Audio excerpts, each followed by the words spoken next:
And because of that, the plan to some degree is being called right off the bat unworkable. I'm going to give a slight visual of this because it's hard to it might be hard to see for people who can't see how these guys are arranged. But think of it as the Republic of Ireland is a nation unto itself. And the Republic of Ireland is associated with the European Union.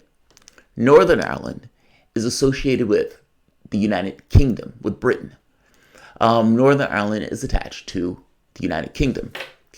The issue here is that Johnson is going to create a border between Northern Ireland and the Republic of Ireland, but he's also going to create another border between Northern Ireland and the UK, or Britain.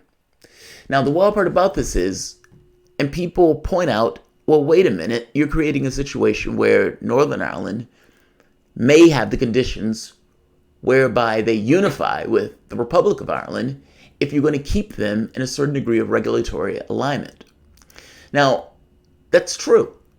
His plan calls for Northern Ireland to stay in regulatory alignment with the European Union, as opposed to Theresa May's plan that had the entirety of the UK stay in regulatory alignment with the European Union. The virtue of his plan is that it gets Britain out faster and gets rid of the backstop that was there, as opposed to Theresa May's plan, which essentially kept them locked in, stuck, until the EU agreed to let him out. Take a look at the tutorial so you can see it. I just want this to be the visual. First up be the customs border between Northern Ireland and the Republic of Ireland. That's because under Johnson's plan, the entirety of the UK would leave the EU's customs union. Then there's a regulatory border between Northern Ireland and the rest of the UK. That border's there because Northern Ireland would continue to follow at least some of the EU's single market. Now, everything in the yellow is the European Union. Northern Ireland, right here, would stay in regulatory alignment with the European Union for 4 years. The UK, as you notice, at this point is out. Under Theresa May's plan, they would have stayed in perpetuity. Considering, that's assuming the backstop was hit. Johnson's plan creates two borders. This border here and this border here. For obvious reasons, if items are coming from Britain, you need a border to ensure that they don't pollute the EU, because the EU has its own rules set in regards to the goods and services that can be bought and used in the country. It has its own rules. But also tariffs need to be collected also. So in this case, you have two borders. Now, this border goes away within the context of 4 years. But Northern Ireland Assembly, which at this point is not even in session, and has been defunct, gets to say so on whether or not they stay within, if I'm not mistaken, regulatory alignment.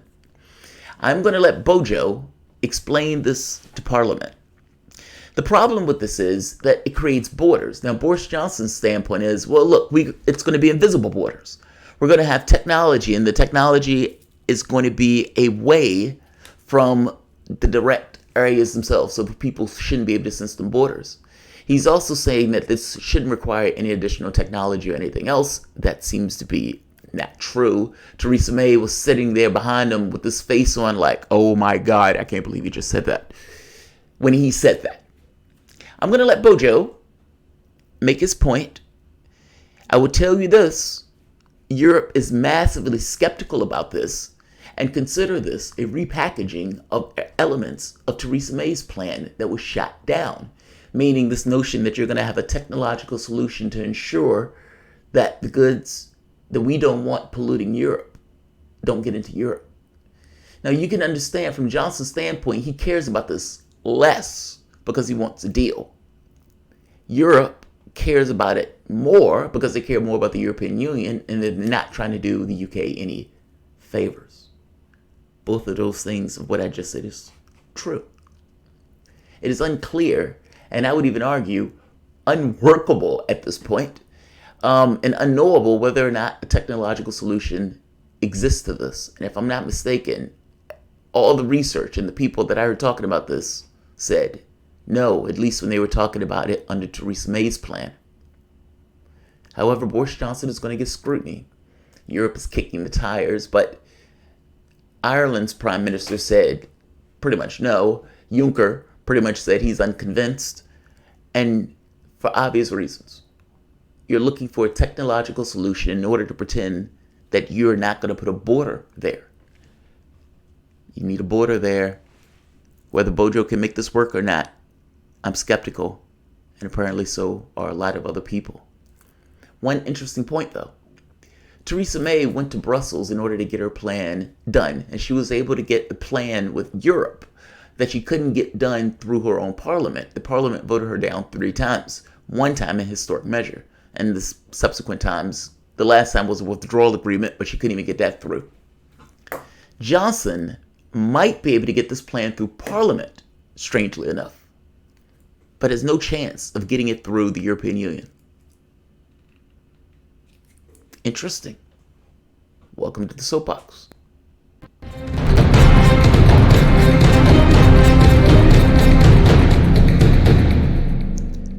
My name is Jamarl Thomas. This is the Progressive Soapbox. Guys, if you dig this content and you find yourself coming back often, please like, share, subscribe. You can always support through PayPal or Patreon. It's slightly complicated. I mean, there are multiple elements to the plan, but the ones that are getting the most attention have to do with this notion of trying to get rid of the backstop. Johnson's plan to get rid of the backstop is essentially having a border away from the borders. Yes, it's weird, but he's talking about moving the borders so they're not necessarily in a way that the people who are functioning within the UK or from Britain and Ireland, where they would perceive them. And he's trying to say that there will be no new infrastructure that's needed for this. He's also putting the onus on the businesses themselves for customs checks, which also gets a little weird, and I don't necessarily know how he's going to make that work. Nevertheless, Bojo is going to have to make his case. He's going to have to make it to Parliament, and he's going to have to make it to the European Union, a skeptical European Union. He's gone so far as to say that this is the last deal that they're going to get. Look, the rule in negotiations is nothing is agreed upon until everything is agreed upon, and this could be a bunch of bluster from the standpoint of Bojo, in the same way that the EU has stuck with a particular disposition the entire way through. The clown car has been the UK in this. The EU has been, for the most part, stable and detached from the process. I suppose a lot of that has to do with the UK not being able to discharge anything from a broken parliament. Not to mention, look at this from the EU standpoint also. There's most likely going to be an election in the UK. Well, you've had to negotiate with Theresa May, you've had to negotiate with Boris Johnson, and now you may have to negotiate with another prime minister on top of that. Look at it from their position. Let's take a look at Bojo as he announces his plan in front of Parliament. Good statement. The Prime Minister. Thank you very much, Mr. Speaker. With your permission, I shall make a statement on the government's proposals for a new agreement with our European friends that would honour the result of the referendum and deliver Brexit on the 31st of October in an orderly way with a deal. This government's objective has always been to leave with a deal, and these constructive and reasonable proposals show our seriousness of purpose. They do not deliver everything we would have wished. They do represent a compromise, but to remain a prisoner of existing positions is to become a cause of deadlock rather than breakthrough. And so we have made a genuine attempt to bridge the chasm, to reconcile the apparently irreconcilable, and to go the extra mile as time runs short. Our starting point is that this House promised to respect the referendum before the vote. More people voted to leave than voted for any political party in our history, and this referendum must be respected. Both main parties promised at the 2017 election that they would respect the referendum and that there would be no second referendum. This House voted to trigger Article 50 and has voted repeatedly to leave.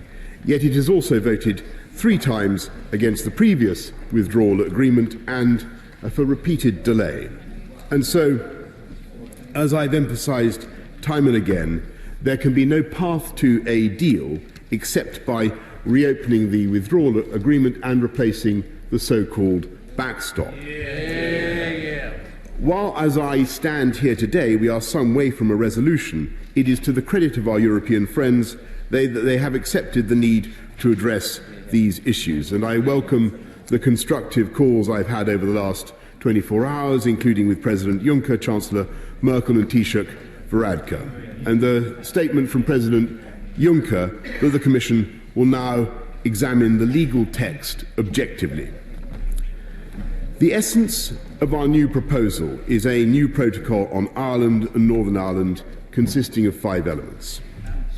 In the first place, all our actions are based on our shared determination to sustain the Belfast Good Friday Agreement, the fundamental basis of governance in Northern Ireland, the protection of which is the highest priority of all.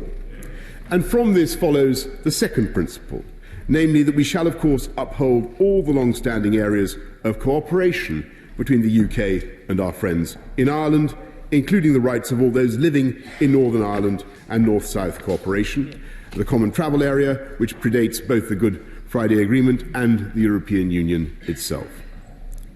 Third, we propose the potential creation of a regulatory zone on the island of Ireland covering all goods, including agri-food.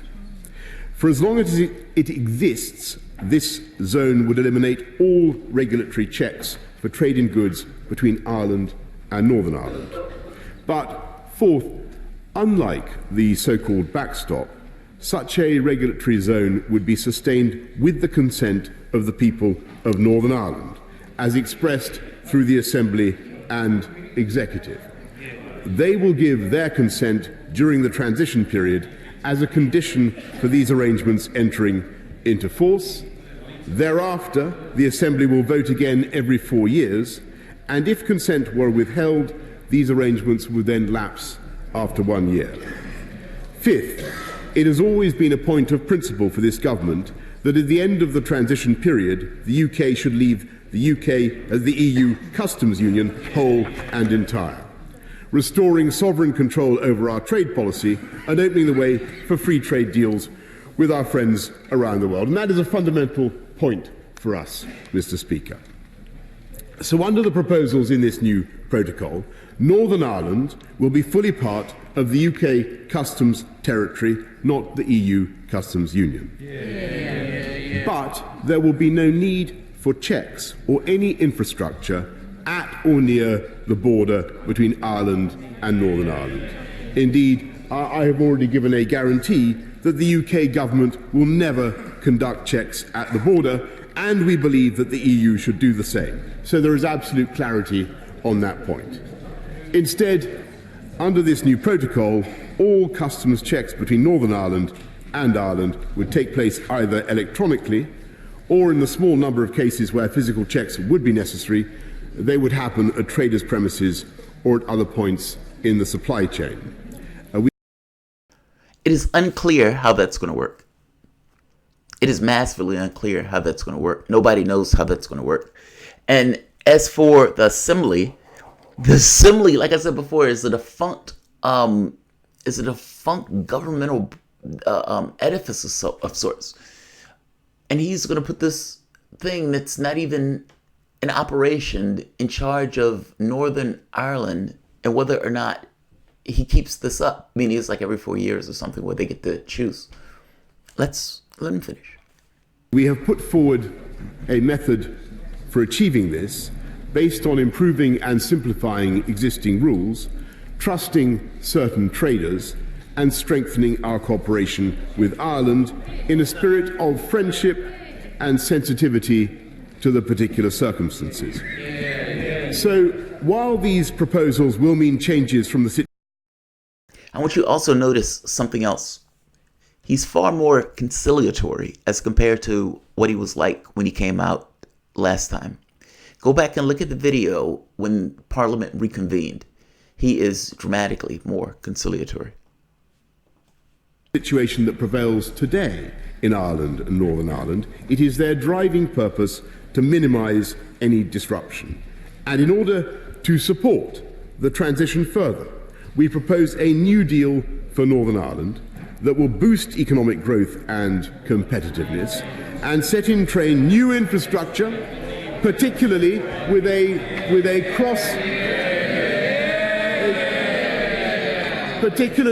cross-border focus, Mr. Speaker. Mr. Speaker, the previous withdrawal agreement and political declaration would have permanently anchored the UK within the orbit of EU regulation and customs arrangements, and an indefinite so-called backstop provided a bridge to that vision of the future. This government has a different vision, basing our future relationship with our European neighbours on a free trade agreement and allowing the UK to take back control of our trade policy and our regulations. Now, that part is true. Now, if we look at the map from before, after a transitory or transition period, the UK can turn around and strike a deal with the European Union. There's nothing stopping them from doing that at all. Whereas beforehand, under Theresa May's plan, they would have essentially been trapped under the auspices of the European Union without the ability to singularly discharge themselves. Meaning they wouldn't have been able to say, yeah, we don't want to remain a part of this particular process. They would have had to get the EU's and some third-party arbiter to sign off. He's right about that part. Let's keep going.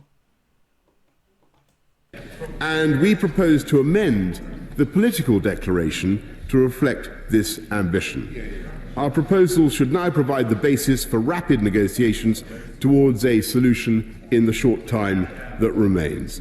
I do not for one moment resile from the fact that we have shown great flexibility in the interests of reaching an accommodation with our European friends and achieving the resolution for which we all yearn.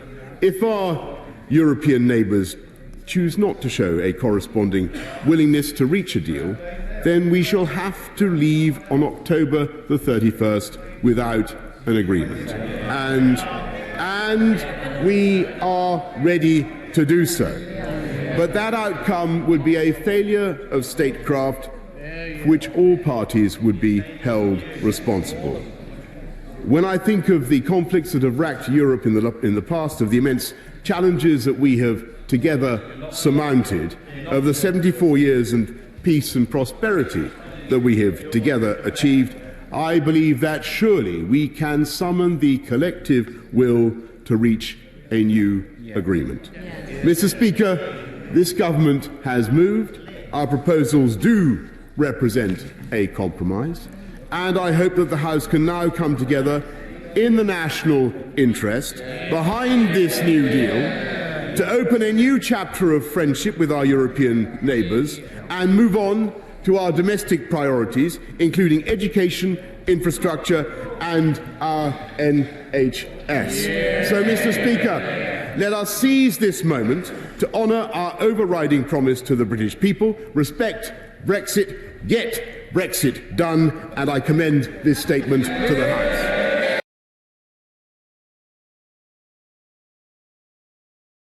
The notion that anybody would trust Tories with an NHS, that is ghastly. I mean, for the most part, the Tories have overseen a decade of austerity on the NHS. Yes, the NHS might be considered somewhat of a national religion in the UK, but by the same token, it was the Tories that allowed it to go into disrepute. I would say this. Despite me saying that, there's politics going on here, clearly. Boris Johnson knows that the public's on other stuff, meaning he can get on the campaign trail and say, let's get Brexit done and let's talk about funding these other things. From the standpoint of Labour, Labour is fence-sitting. It is unclear on what Labour is for the standpoint of Brexit, and for the most part, I think they're considered a party of Remain, even though they're doing this kind of two-step thing where you have elements, this notion that they're going to get a deal, then vote against their own deal. They know that he's on board for Brexit. So Boris Johnson starts to try to gain ground on other issues and other priorities, meaning Let's talk about healthcare. Let's talk about this. Let's talk about that. Labour messed up when they ceded ground on Brexit. Let's let Corbyn respond. Jeremy Corbyn. Thank you, Mr. Speaker. I would like to thank the Prime Minister for an advanced copy of the statement. But what we have before us is a rehashed version of previously rejected proposals that put the Good Friday Agreement at risk, that would trigger a race to the bottom on rights and protections for workers, consumers and our precious environment. I'm going to put the video at the bottom if you want to see it without me interjecting. Jeremy Corbyn is right here on all of these points. It would put the Good Friday Agreement at risk. Think about it for yourself.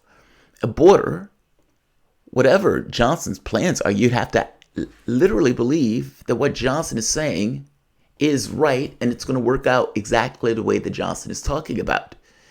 Well, if he gets it wrong, a border will have to go up by definition, because you would need to prevent certain goods from flowing into the European Union. That requires a border.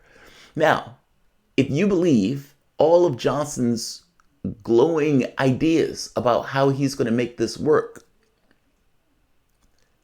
then you can end up with something like this and it just kind of goes clockwork. If you don't believe that, then it may create a situation where a border may need to go up, which for the most part just outright trashes the Good Friday Agreement. Also, Corbyn is right in that Johnson saying, oh, we're going to use electronic means and all this stuff. This was talked about during Theresa May's deal. And if you remember, this was outright and patently rejected by Europe. Corbyn's right on both fronts. Given the seriousness of this issue and the vagueness of the proposals so far, can the Prime Minister tell this House if and when he plans to publish the full legal text that he must submit to the EU? These proposals would lead to an even worse deal than that agreed by the former Prime Minister. The Prime Minister signed up to the backstop in Cabinet and he voted for the withdrawal agreement as a backbencher. His letter to the President of the Commission yesterday claims both are now unacceptable. Perhaps he can tell us what has changed. Why did he support it then but oppose it now? The letter makes his intentions clear. It rejects any form of customs union, something demanded by every business and industry body in Britain and every trade union. They want to ditch EU standards on workers' rights, environmental regulations and consumer standards and engage in a race to the bottom. That's true, by the way. They're conservatives. Part of the pitch from Nigel Farage, who's to the right of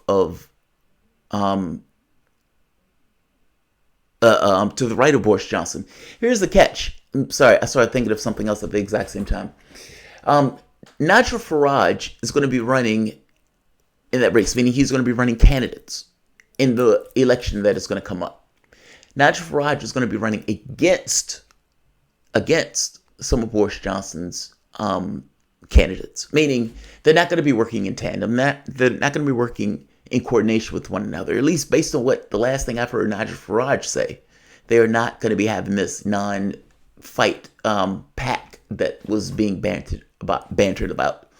Meaning it was questioned on whether or not there was going to be a non-aggression pact between Brexiteers from Farage's party and Boris Johnson.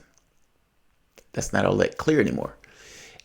And if they do go after one another, then it's possible they can split the vote, allowing Corbyn to get into number 10. Even though Boris Johnson is winning in the polls, it's not still entirely clear on what that looks like when it goes to the standpoint of an election.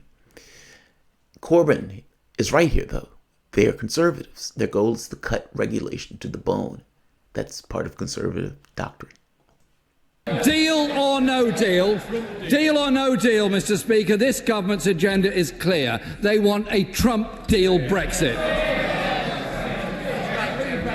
A Trump no-deal Brexit that would crash our economy and rip away the standards that put a floor under people's rights at work, that protect our environment and protect our consumers. No Labour MP could support such a reckless deal that would be used as a springboard to attack rights and standards in this country. The truth is that after 3 years, this government still hasn't found an answer to solving the issue of the Irish border and the Good Friday Agreement. Where once the government was committed to having no border in Ireland, they're now proposing 2 borders in Ireland, ripping up the UK-EU joint report from December 2017.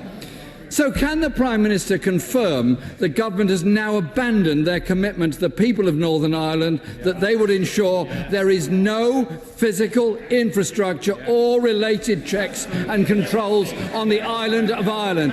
I'm sorry, I'm only quoting what the government said. Mr. Speaker, while EU leaders have been lukewarm, the response from businesses in Northern Ireland has been very stark. Glyn Robert, the head of Retail Northern Ireland, said the proposal would lead to north-south tariffs with, I quote, huge negative impacts on farmers and the agri-food sector. He went on to say, and I quote, it would also mean 2 borders requiring renewal after 4 years, surveillance in border communities without their consent, and checks north-south and west-east. Tina McKenzie, the chair of the Federation of Small Businesses for Northern Ireland, was absolutely clear. She said, all the promises of unfettered access have been abandoned. Northern Ireland is a small business economy, and this is the death knell for some of those businesses. Mr. Speaker, these plans are simply unworkable. Mr. Speaker, for what we have before us is not a serious proposal to break the deadlock. Instead, these proposals are nothing more than a cynical attempt by the Prime Minister to shift the blame for his failure to deliver. We can only conclude his political advisor was telling the truth when he called the negotiations with the EU a sham. So can the Prime Minister give a clear answer to one question? If he doesn't get a deal at the October Council Summit, will he abide by the law of this country, the EU Withdrawal No. 2 Act, and request an extension to avoid a disastrous no deal? Mr. Speaker, the government's proposals are neither serious nor credible. Labour consulted with UK industry, businesses and unions on the need for a comprehensive customs union, close single market alignment and robust protection for workers' rights and environmental standards. We need an extension for serious negotiations towards the sort of deal that Labour has set out. And then let the people decide, leave with a sensible deal or remain. The current proposals would damage the whole UK economy and the Northern Irish economy especially, and would undermine the Good Friday Agreement. They would lead to a race to the bottom on workers' rights, environmental rights, and strip back even the limited protections his predecessor had agreed to.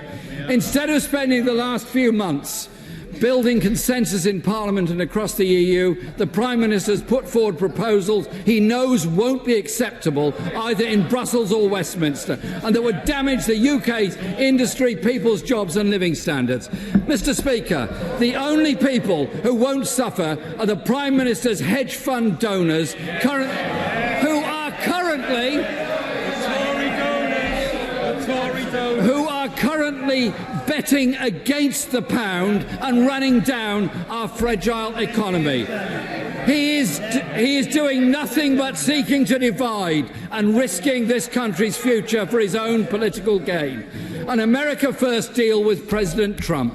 The proposals are unrealistic and damaging and will, as I think the Prime Minister full well knows, be rejected in Brussels, rejected in this House and rejected across this country. Minister. Rejected in Brussels? Probably. Rejected in the House? Unclear. It is unclear on whether or not this plan would get entirely voted down. Likely yes. Entirely clear? No. But it will probably do better than Theresa May's deal, than any of Theresa May's deals, in fact. But yeah, this is dead on arrival in Brussels. I mean, like I said, the plan that he's talking about, for the most part, is just a repackaged version of Theresa May's ideas. Don't get me wrong. His plan gets them out of the out of Europe. It does that out of the European Union. So he's right on that front. The part that I'm talking about with Theresa May is this kind of notion of trying to find something to get rid of the backstop of a border. Because by definition, a border has to be there. I mean, think about it for yourself. Everything in yellow is part of the European Union. Everything in yellow has rules associated with the type of products that they can have in a country, meaning they have standards. Green does not have those standards. If green does not have those standards and yellow does have those standards, then anything that's going from green to yellow needs to, by definition, be checked. If it needs to be checked, there needs to be something there to do the checking, like a, border. Johnson's idea is to have a non-border border, which I don't know what that is. And I would imagine neither does Johnson. Corbyn is right. But let's hear Johnson's response. I mean, look, Brexit was always the impossible dream, right? I mean, how do you have a non-border border? And that's one of the most difficult things that they were trying to solve. Johnson's idea is, well, look, if we need to jostle the Good Friday Agreement to make this work, then we need to jostle the Good Friday Agreement. He'll never say that. Well, Mr. Speaker, I must confess I am disappointed by some of the tone that and the remarks that the honourable gentleman has made, because I think that this is a very good basis for a deal, and to take his points in turn and to take his questions seriously, Mr. Speaker. He asks, "What is the?" I love the fact that Boris Johnson is tone policing. That's the first part. Second part. This is a great show of acting, right? Like, Boris Johnson is putting on a theatrical performance.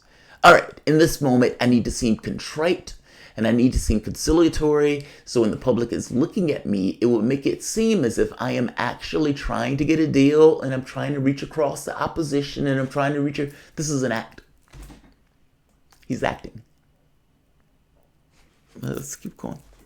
The advantage of this deal over the previous withdrawal agreement, and very simply it is this, Mr. Speaker, that the objections on all sides of the House to the previous withdrawal agreement were based on the backstop, which is, as the right honourable gentleman knows, keeps the UK locked in the customs union and in the single market with no say on those arrangements. And Mr. Speaker, I listened very carefully to honourable members on all sides of the House during those debates, and that was the burden of the House's objections to the backstop. He asks a reasonable question about standards, Mr. Speaker, environmental and social protections, and I think it would be the will of this House under any circumstances to keep our standards the highest in the world. And the advantage that we have in coming out of the EU, as I'm sure the right honourable gentleman would accept if he reflected on it, is that we can go further. And there are some things that we can now do that have been long called for by the British people, for instance on animal welfare, that I think would be very advantageous. For instance, we can now ban the cruel export of live animals. And I'm sure that he will see that there are advantages that flow from this approach. He asked about physical infrastructure. It's always funny to me that conservatives always point to one thing. It's like somebody would be talking about how awesome capitalism is, and they say, hey, that one random guy over there was able to go from rags to riches. Capitalism is the greatest thing ever. And it's like, yeah, but I mean, the majority of the world is in poverty. I mean, you have a vast majority of the world that's living off of like $10 a day. And then what, 30% lives off of $2 a day. The gap between the rich and the poor is getting wider. You have people living in shit shacks in California, not to mention Washington and Seattle. There's all sorts of wealth that the plutocrats are holding on to. If that wasn't that way, that poverty could be eradicated. That's more of an issue than the one random guy that became rich. Boris Johnson is doing that here. He's like, look, we can go further on some issues, like the animal welfare thing. Yes, the animal welfare thing is a great thing, and I wish you would go further on that particular issue. My issue is a host of other issues where you're not going to go further on. You're going to cut regulations to the bone on. That's my issue. It's not the one random case. It's the predominance. It's the majority. The singular issue does not frame a particular issue all that well. I'm talking about the preponderance of what you're about to do matters more to me than the singular issue. At the border, and I think I've been clear many times, and this government has been clear many times indeed. The previous administration, my right honourable friend, was absolutely clear that under no circumstances will the UK institute physical infrastructure at or near the border. For a moment, let's look at Theresa May's face. Look at this. Look at Theresa May's face. Because Theresa May knows. Theresa May knows. My right honourable friend was absolutely clear that under no circumstances will the UK institute physical infrastructure at... She knows. Theresa May was Prime Minister. She had to grapple with this very specific, the exact same problem. How do you have a borderless border?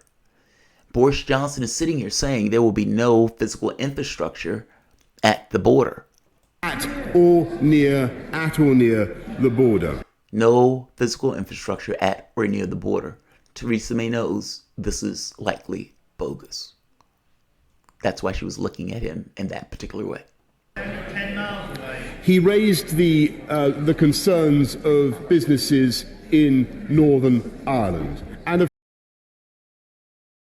look at her. Look at how she's looking at him. Look at how she's looking at him. Let's see if I can get back to it. There we are. My right honourable friend was absolutely clear that under no circumstances will the UK institute physical infrastructure at or near the border. All right.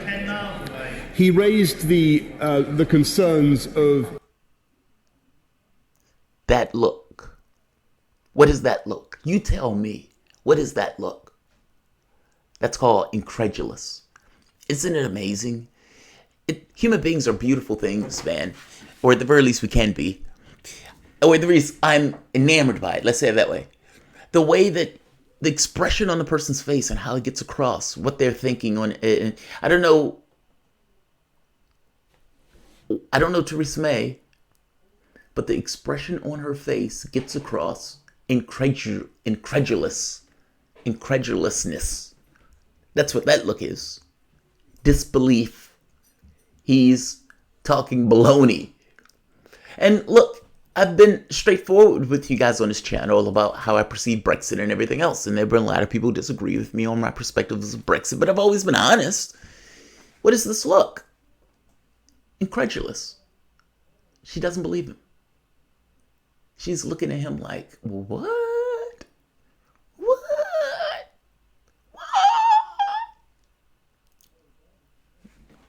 Businesses in Northern Ireland. And of course, they must be at the forefront of our minds. And we will ensure that their needs are properly looked after. And that is indeed why we have made the compromises that we have for the immediate future to protect their immediate interests. And they will, of course, he asked about unfettered access to the GB market. They will, of course, have unfettered access to the GB market. And that goes with that. And with no checks whatever. And one thing is absolutely certain about those businesses is that they want a deal, Mr. Speaker. They want a deal. I've talked to them, I'm sure the right honourable gentleman has. And I may say to him, and I say to the House, I believe this is our chance and their chance to get a deal. And I listened to what he had to say about delay and keeping this country in the EU beyond the 31st of October. And I must say, Mr. Speaker, that option does not commend itself to me. It would incur another £1 billion a month to no advantage whatever. I think the people of this country have had enough unnecessary dither and delay. They want to get Brexit done. They want to get on and do a deal. Mr. Speaker, this is a very good basis for the deal. I commend it to the House, and I hope that honourable and right honourable members across the House will support it. Yeah. Notice he didn't answer the question. If you don't get a deal, which if this is the deal you're going with, probably won't, will you follow the law as voted by that Parliament, to put your name on the line, hand in hand, repudiating everything that you said on the campaign trail, bend a knee, and beg for an extension? He refuses to answer that question. Interestingly enough, though, in the court documents, when Boris Johnson had to defend the proroguement, he did say he would. In court documents, he said he would get the extension, even though he's not going to say it aloud. All right, I'll end it here. Right here. The Prime Minister said he would comply with the law. However, the Prime Minister can never say aloud that he would go and essentially get the proroguement. Donald Smead, after Trump, Five Eyes economic union possible. After Trump, Five Eyes economic union possible. I don't know. All right. Like, share, subscribe. Yeah, I have people unsub for me for taking the perspective that I take on Brexit. It's what it is. I mean, people voted to leave. Who am I to say that they can't do what they voted for? And I've never lied to you about the perspectives of the people involved in the process. And if I'm being honest, I think I've been somewhat agnostic about the whole thing. But like, share, subscribe.